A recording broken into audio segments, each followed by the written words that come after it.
खबरों में बढ़ते हैं आगे। दिल्ली में किसान आंदोलन का 39वां दिन है और किसान बॉर्डर पर डटे हुए हैं। देखिए गाजीपुर बॉर्डर से न्यूज नेशन संवाददाता की यह खास रिपोर्ट।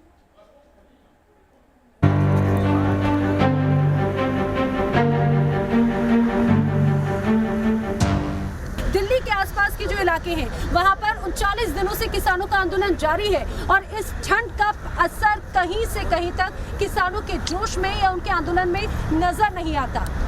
अब हम इस समय मौजूद हैं गाजीपुर और जो बॉर्डर है नोएडा का, उस बॉर्डर पे, यानी कि ये वो रास्ता है जो दिल्ली तक को जोड़ता है। यहाँ पर भी पिछले कई दिनों से किसान डटे हुए हैं और जो तैयारी है वो न्यूज नेशन आप तक लगातार पहुँचाता रहा है। दिल्ली एनसीआर में पड़ रही कड़ाके की ठंड इन टेंटों में रहने वाले लोगों के जोश के सामने कांप रही है। दिल्ली यूपी बॉर्डर पर किसानों का ये रेला रात में भी जगा हुआ है।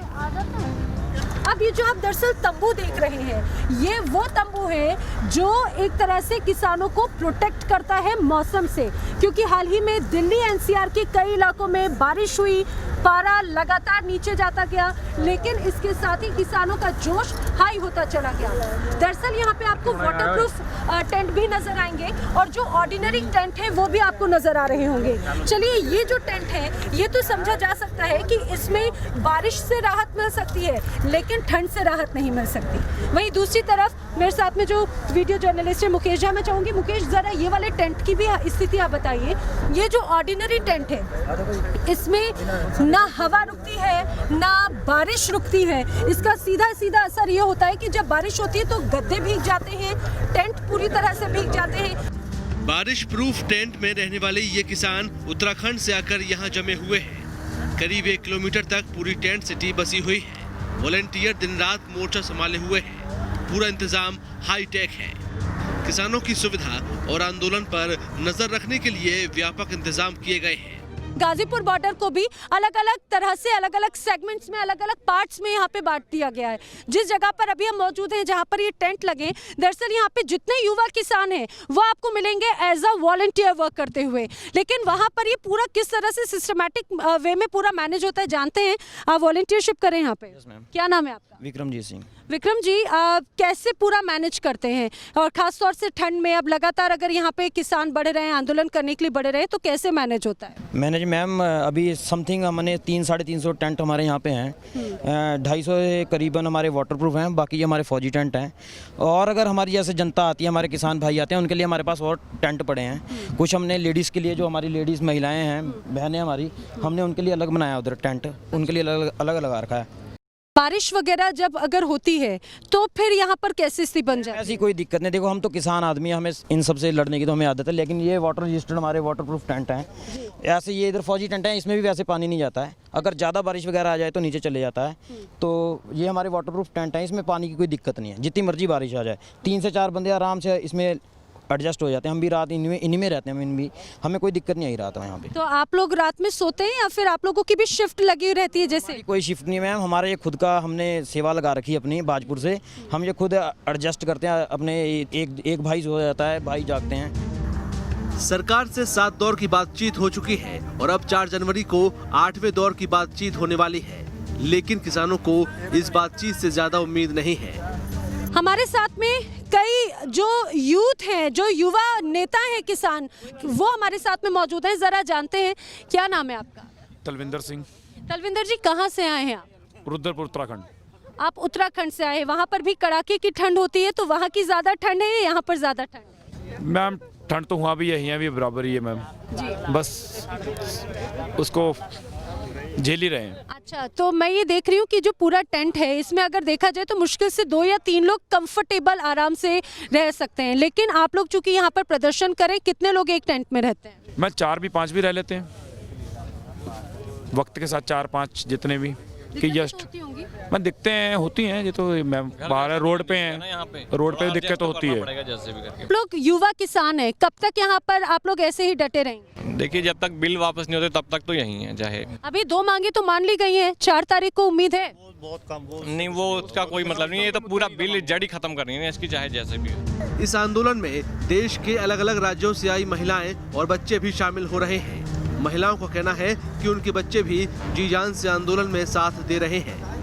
कई महिलाएं भी यहाँ पर हैं जो इस आंदोलन में लगातार मौजूद हैं। मैम, क्या नाम है आपका? हाँ जी, मेरा नाम दलजीत कौर है। मैं उधम सिंह नगर रुद्रपुर से आई हूँ। उत्तराखंड से आप यहाँ पर तो कब से हैं यहाँ पर आप? हम यहाँ पर 1 दिन हो गया हमें। अच्छा, आप अभी हाल ही में आए हैं, तो आपको ऐसा इंस्पिरेशन कैसे मिला, क्योंकि ठंड तो यहाँ पर भी काफ़ी ज़्यादा है? हमारे सारे किसान भाई यहाँ पे हैं, उनको देख के हम भी किसान हैं तो उनको देख के हमें भी इंप्रेशन मिला।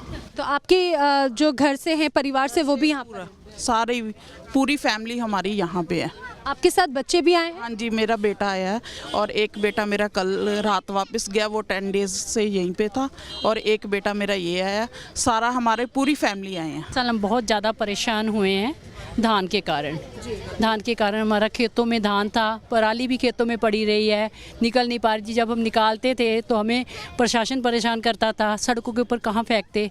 उस कारण हमने अपना योगदान देने के लिए आया। सबसे ज़्यादा हमारे छोटे छोटे बच्चे जो है एक्साइटेड थे कि हमें लेके चलो वहाँ पे। इन महिलाओं का कहना है कि कृषि कानून से पूरे देश का किसान परेशान है और स्वाभाविक तौर पर इससे महिलाओं को सबसे ज्यादा परेशानी उठानी पड़ेगी। इसलिए महिलाओं ने आंदोलन के साथ साथ सेवा की भी जिम्मेदारी उठा रखी है। इस आंदोलन में भी है, महिलाओं का ही है, तो जितना भी इसका असर है सब महिलाओं पर भी तो पड़ेगा ना। इसका जो किचन में काम करती हैं, आने वाले दिन में अभी देखिए, अभी आलू हमने 40 रुपए लिया, जिंदगी में पहले 40-45 रुपए आलू हमने खाया, और प्याज 100 रुपए तक खरीदना पड़ा, और ये कभी गरीब का खाना होता था। तो वही अब जो हमारे ऑर्डिनेंस आ रहे हैं उसमें हमारा इस जो लॉ बना है, भंडारण की छूट दे दी गई है। अब वही होगा, जो बड़े बड़े जो पूंजीपति लोग हैं, उद्योगपति लोग हैं, वो अपना स्टॉक करेंगे, अपना जो फूड है तो उसको बाद में महंगा करके बेचेंगे। तो ये गरीब का भी आंदोलन है, अपने गुरुओं की तरफ से एक दिया हुआ वरदान है, और हम हर समय यही हाथ जोड़ते हैं कि सेवा सिमरन की हमें दाद देना। हर समय हम लोग यही कहते हैं कि सेवा और सिमरन हमें हमेशा देना, और ये सेवा हमें मिली है, इसको भी हम अपना लक्की मानते हैं। जो है बारिश में भी यही रहे, बाहर भी भीग जाएंगे तो कोई बात नहीं, फिर क्या, जब आए हैं तो। ये बुजुर्ग महिला रामपुर से आई है अकेले। इनका कहना है कि अगर इस आंदोलन में चाहे उनकी जान भी चली जाए, लेकिन वो अपनी मांगों को पूरा कराए बगैर यहाँ से नहीं जाने वाली। कुर्बानी देनी है ना अपनी, दान जोश आया, ये कुर्बानी देने आए हैं। बहुत बड़ी बात कही है दादी जी आपने। कहाँ से आई हैं? और क्या, कहाँ से आई हैं आप? रामपुर से। रामपुर से आप यहाँ पर आई हैं, कब से हैं? हाँ, कब से आई हैं? बच्चों के लिए। कब आई यहाँ पे आप? हो गए 3 दिन। 3 दिन। अभी तो इस बीच इन 3 दिनों में तो बारिश भी हो गई, सर्दी भी बहुत हुई, और आने वाले दिनों में सर्दी और बढ़ने वाली है। फिर क्या करेंगी? क्या करना है, जो होएगा देखी जाएगी। अब मरेंगे तो ही मरेंगे, जिएंगे तो ही जिएंगे, अपना हक लेके जाएंगे।